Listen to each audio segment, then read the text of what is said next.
السلام عليكم ورحمة الله تعالى وبركاته. مرحبا بكم أحبائي حبيباتي في قناة دعاء شهوات. اليوم غنقدم لكم شعيبيات. وصفة اليوم هي شعيبيات بالقشدة، جدا جدا شهية وطرية ومقرمشة، وفي نفس الوقت تجي معسلة. غادي ندوزو للمقادير على بركة الله. عندنا هنا كاس ديال العنبة ديال الزيت، عندنا كاس ديال الياغورت طبيعي، اللي عنده الدانون يعني موجود، يعني بنفس العبار اللي غادي تعبري به الدانون. انا عندي الدانون الكبير اللي هذا انا عبرته في الكاس ديال العنبه، تعبري به الزيت وتعبري به السكر. عندي هنا 2 أكواب ونصف من الدقيق المنخول بطبيعه الحال، ملعقه صغيره من خميره الحلوى، وملعقه صغيره من سكر فاني. غادي نبداو على بركه الله. ناخذ صحن، غادي ناخذ اناء، غادي نديرو فيه السكر حبيبات، غادي نديرو الزيت، نديرو كلشي المقادير مع بعض. نديرو السكر فانيلا، قلنا ملعقه صغيره. غادي نديرو الياغورت طبيعي، غادي نخلطوا المقادير مع بعض. هي الشعيبيات هي الاصل ديالها سوري من الشرق، كتجي لذيذه ومقرمشه وكتزوق، يعني كل واحد على حسب اختيار اللي يزوقها. هي في المذاق جدا جدا شهيه. بعد ما خلطنا هذا الخليط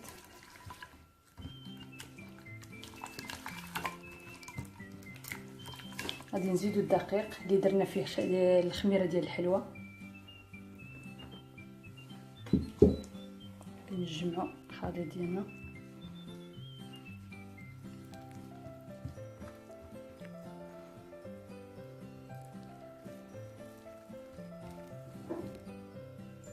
من بعد ما شكلنا العجينه ديالنا وصارت جاهزه بهذا الشكل هذا. ما خصهاش تكون شويه رطبه، ما خصهاش تكون قاصحه، تكون بهذا الشكل هذا.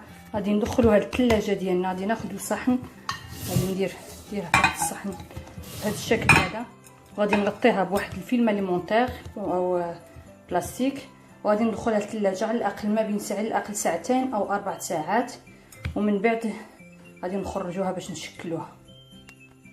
بالنسبه للقشطه اللي غادي نعمروا بها الشعيبيات ديالنا، عندنا هنايا 2 ملاعق كبار سكر خشن، عندنا 2 ملاعق كبار من النشا، عندنا واحد الكاس من الحليب ما يعادل 150 غرام، وعندنا هنايا 2 ملاعق من ماء الزهر. غادي ناخذ كاسرونه، غادي نوضع فيها الحليب بهذا الشكل. غادي نديرو السكر حبيبات، ونديرو النشا دائما نديروها في الحليب البارد. درناها في الحليب وهو سخن غادي تكلل لينا. غادي دير لنا حبيبات، غادي نخلطوه جيدا.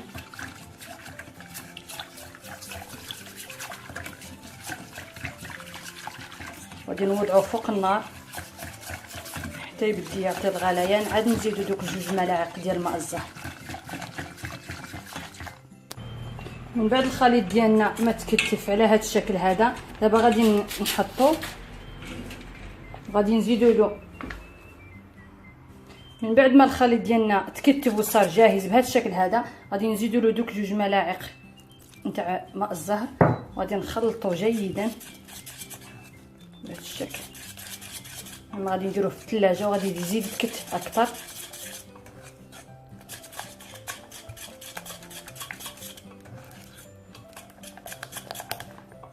بهذا الشكل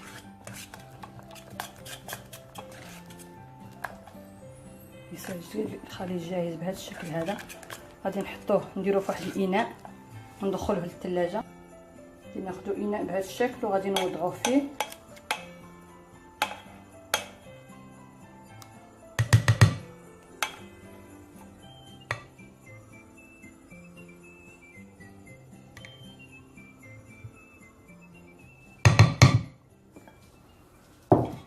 غادي ندخلوه دابا للثلاجه حتى يشد راسو والعجينه ديالنا ترتاح، وغادي نخرجوه باش نعمروا به العجين ديالنا. من بعد ما خلينا العجين ديالنا ارتاحت في الثلاجه، انا خليتها 4 ساعات، غادي ناخذوها بهذا الشكل. غادي نديرو شويه النشا على طاوله العمل.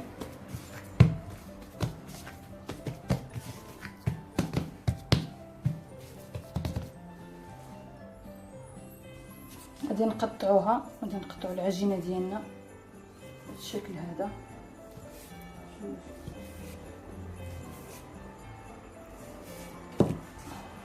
على 5 قطع، عفوا الى 6 قطع بهذا الشكل هذا. غادي نسرحوا كل قطعه على حده.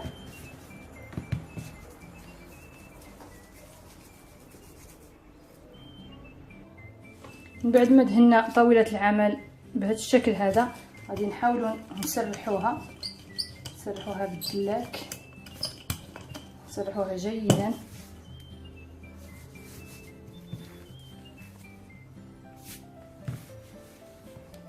نحاولوا نطلقوها وحنا نضيفوا النشا.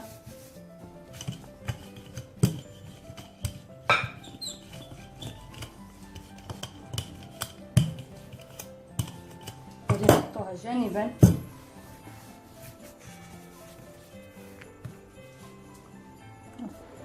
بعد ما طلقناها بهذا الشكل هذا،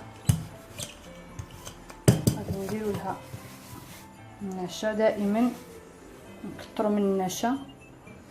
نعاودوا وحده اخرى ثانيه.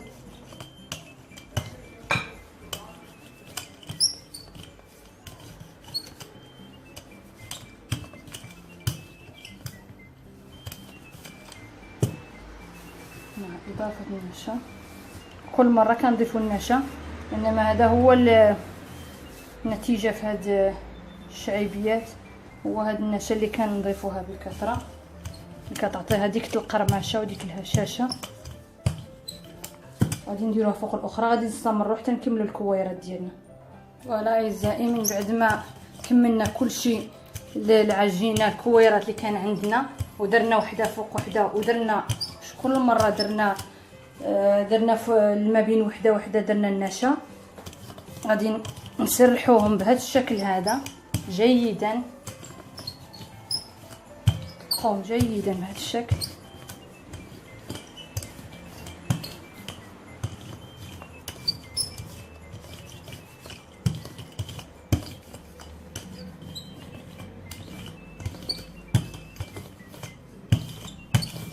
الشكل غادي نشكلهم على شكل مستطيل. من بعد ما شكلناها على شكل مستطيل بهذا الشكل هذا، غادي نقطعوا العجينه ديالنا في الوسط، ثم نشكلوهم مربع بهذا الشكل هذا.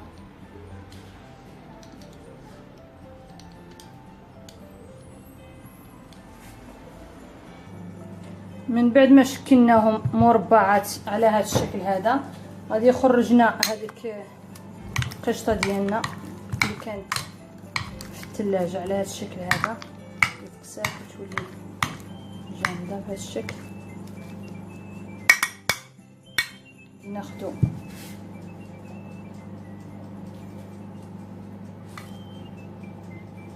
شويه من القشطه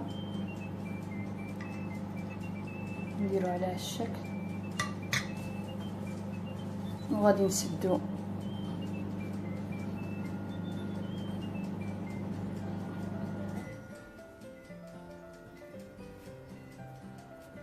نشدو في الجوانب فقط بهذا الشكل هذا. سوف نعيد وحده اخرى معكم. نديرو القشطه بهذا الشكل هذا.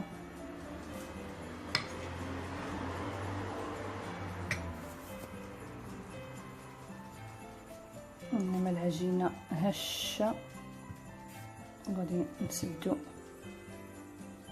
في الجوانب فقط بهذا الشكل، وغادي نديروهم في الصينيه ديال الفرن. فوالا اعزائي المشاهدين، شعيبيات اللي طيبناهم ودرناهم في الفران، دهناهم بالزبده، صاروا جاهزين ومقرمشين بهذا الشكل هذا. انا وحمارو يعني يجوا رائعين وهشين، صدقوني يجوا مقرمشين جدا جدا. نتمنى تجربوهم في بيوتكم وتردوا علينا كي جاوكم. انا درت لهم شويه ديال السيرو، دهنتهم بالسيرو او العسل كما تفضلون، وزوقته بشويه باللوزي فيليه. وانتم لكم الاختيار، اما بالفستق او بالكوكو او اي حاجه تفضلين. نتمنى الفيديو ديال اليوم ينال الرضا ديالكم ويعجبكم، وتشاركونا في القناه ديالنا وتبارطاجيوها مع الاحباب والاصدقاء وتابوناو معنا ليصلكم كل جديد. ونتمنى لكم امسيه سعيده والى اللقاء.